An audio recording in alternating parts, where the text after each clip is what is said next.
Bizarre Brain Comics.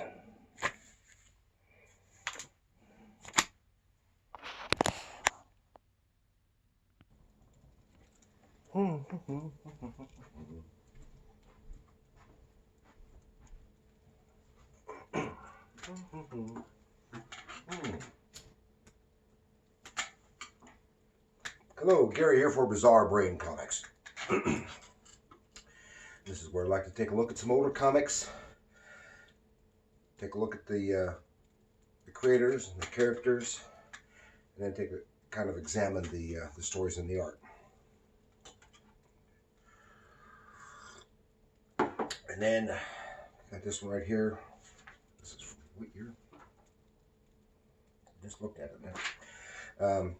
From 1993, Malibu Comics, Protectors number 12.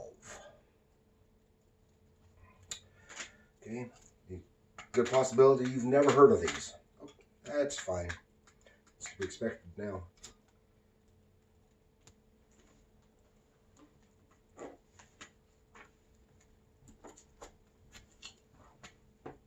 So we'll consult the big book of knowledge. So the Protectors from Malibu Comics. So Malibu Graphics was a comic book publisher in the late 80s and early 90s, founded by Dave Albrecht in 1987, and was acquired by Marvel Comics in 1994. Among the properties initiated by this publisher were the Men in Black. Hey, you know them from the movies. Yeah. And it was almost nothing like the movie from what I understand. And Nightman, and he had a syndicated live-action TV series for a while in the 90s. I think it was 2 seasons. And The Protectors was a 20-issue series from Malibu from 1992 to 1994. And originally it was intended to be a 6-issue limited series, but the response was positive enough to make it an ongoing series. So they just continued going.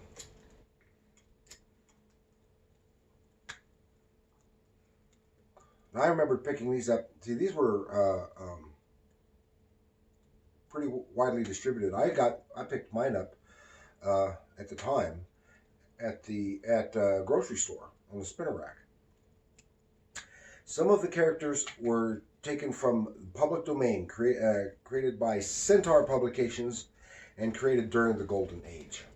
And these characters were reworked. Some had updated names to avoid possible legal action because of similarities to established work, and others simply had updated costumes. Some of the characters in the title were Zardy the Eternal Man, Man of War, Amazing Man, not to be confused with Amazing Man, Mighty Man, Iron Skull, and Airman, among others. Not a whole lot on these, and on the group. Some of these characters were also more original, like the Ferret, and he had his own ongoing series, as well as Man of War had his ongoing solo series.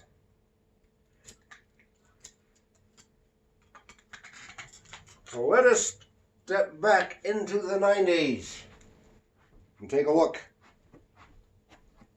at the Protectors. Okay, here we have Protectors number 12. I just chose this one because I liked the cover painting. And it's the only one that, at least that I've got, that's actually a painting. The others are just are line drawings. This is kind of a latex BDSM quality to the cover. And I had these. I had most, if not all, of the original 20-issue run at one time, and I weeded them out, and within the last couple of years or so, I picked these up from dollar boxes. And you can see here some earlier ones. issue 6 and issue 7. And the creators on this were, let's see. It doesn't say there. I know it doesn't here. Oh, it's on the inside cover. It says R.A. Jones writer, Thomas Derenick penciler, Deodato inker. Hey, you might know him from DC Comics. That's Mike Deodato. Mike Lapine. All these others I know nothing about. And they're have some reasonable artwork. Quite often, the panel-to-panel storytelling is very difficult to follow. That part is not very good, and at some points, sometimes in the series there were others. It was better. There, like in this issue here, is a little better storytelling and some better backgrounds and the like. And this might not even have been the same creators in this issue. Jones, Derenick, yeah, same ones. I think it might have been taking them too long. And in this particular issue that we're going to look at,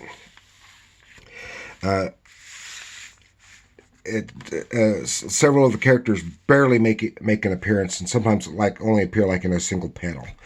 So with very little dialogue, it focuses, but the story part of the story focuses primarily on these two characters here, which is Miss Fury and Black Fury. And she's not a regular cast member. Miss Fury isn't. But I kind of like this one. So we'll take a little look into the Protectors. And we can't see, even the establishing shot doesn't tell you really much, if anything. This here is this establishing shot, but you can see something's going on in this building. You can see farther in here, and hear this sound. You can see some knocked out. Then you get to see some shadows moving here. It's kind of a little difficult to read. You really have to rely on the captions. It says it's a non-occupied mall. And then we get right into the fighting. This is all female, female villains and female hero. And she looks a lot like Catwoman here. Excuse me, I'm just getting over a cold, so my voice might sound a little fuzzy too. And Miss Fury is indeed a Fury. She's just cleaning house.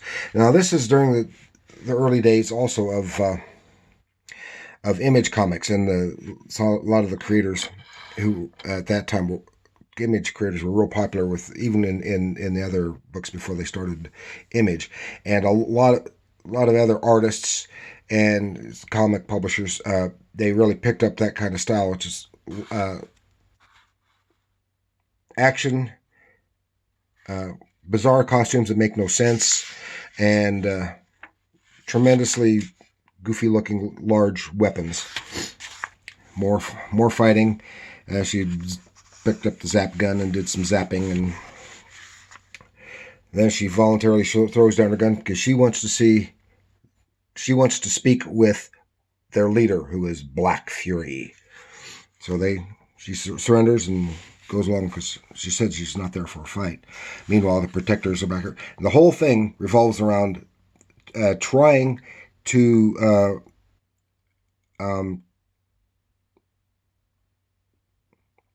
free the president's kidnapped son. So, and here we have the other Protectors standing by in communication outside the mall up on this hillside. This is amazing, man. You never really get a good look at any of these characters very well. Here's Airman, and I've forgotten her name, this lady's name. I think she's an original character.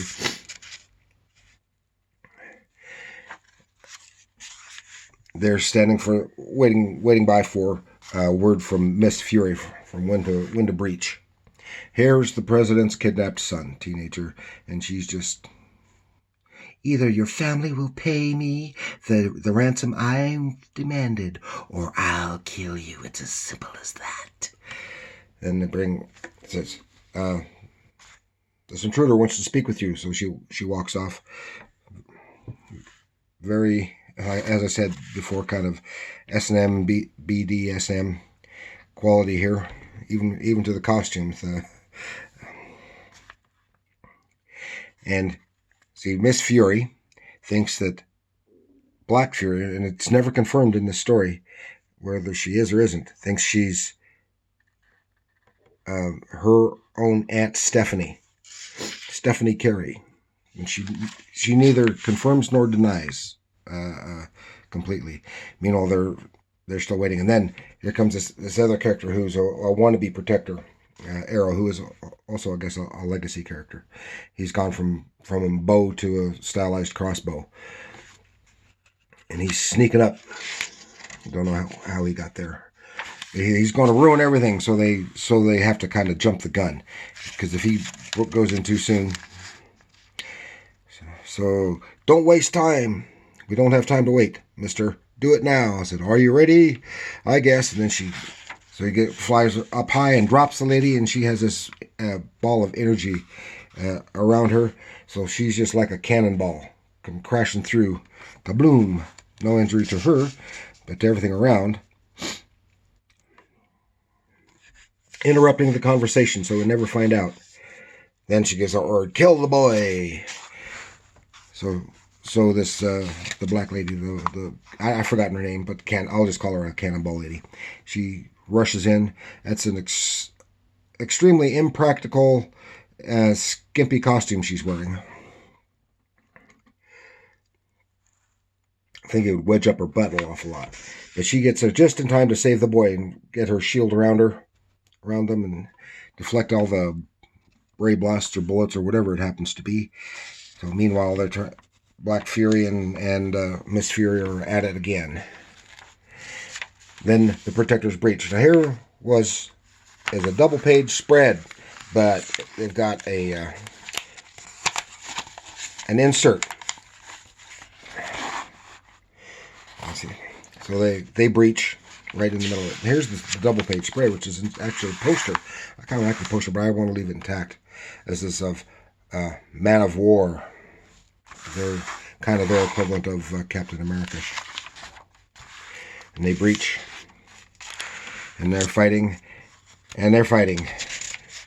And some of these characters, listen, like the only time you see them, like here, one little thought from the Eternal Man and this other lady whom I don't even know her name.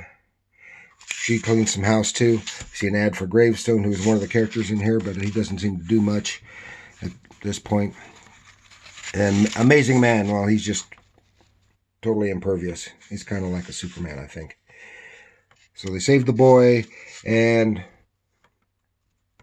Stephanie, Miss Fury is trying to get Black Fury, but Black Fury pulls a weirdo-looking gun on her. But the gun is deflected by an arrow from Arrow, a bolt, crossbow bolt. So she hits the button, means the place is going to blow up, and they take off. So they don't have time to warn the others, and then the place blows up, but they're already outside. Transition. Arguing. Oh, here we finally see Gravestone. He didn't do much in the story. They're arguing about Arrow busted in because he wanted to become one of the Protectors, and they flatly refuse now because he screwed up their plan. And then we have the prologue to another story that's coming up, featuring Genesis. Extreme. This character is extreme. Everything was extreme back then. And as I said, now the art is pretty reasonable. Some distortion of the figures, but that's mostly stylization, I think. Following a lot of the Rob Liefeld type stuff. Extremely long legs. skinny calves, weird looking hide boots instead of just normal hide boots, and the like. And the panel to panel storytelling is very difficult to follow. It's I hope this artist has improved over the decades since then, if he's still working, because his name is unfamiliar to me. But it's a fun little read. It's a nice look into something else. Like I said, Marvel acquired Malibu, and at the time I thought, well, some of these Malibu characters we're going to get seen in crossover into Marvel Comics, and then they just pretty much died here. It seems like the only thing they wanted was Men in Black, and they never even used Men in Black. They did have Marvel did have an adaptation of the first Men in Black movie, and that's about it. That's about all they did with it. I've never seen any reprints of the original Malibu Men in Black comics, which was actually fighting. Or the Men in Black, they were fighting like monsters and werewolves and stuff like that. Less with the aliens, but of course the Men in Black mythos comes from the UFO mythology. Okay, and as I said, I just chose this one because I liked that cover, and I think overall it's better than these others. But one thing they did have is that, characters die, and they don't necessarily come back. Because like in this issue here, one of the main characters died. That's only into issue 6. And there you see Man of War. He plays a larger role in these other stories. But he didn't appear in this story really much at all. A lot of the characters were barely there and did nothing, but I was focusing on Miss Fury. So that's about all I've got for now for the Protectors. Might be worth picking up out of a dollar bin to take a look at. And that's about all. So that's all I've got. Please like, share, subscribe, leave a comment. And remember, comics are art.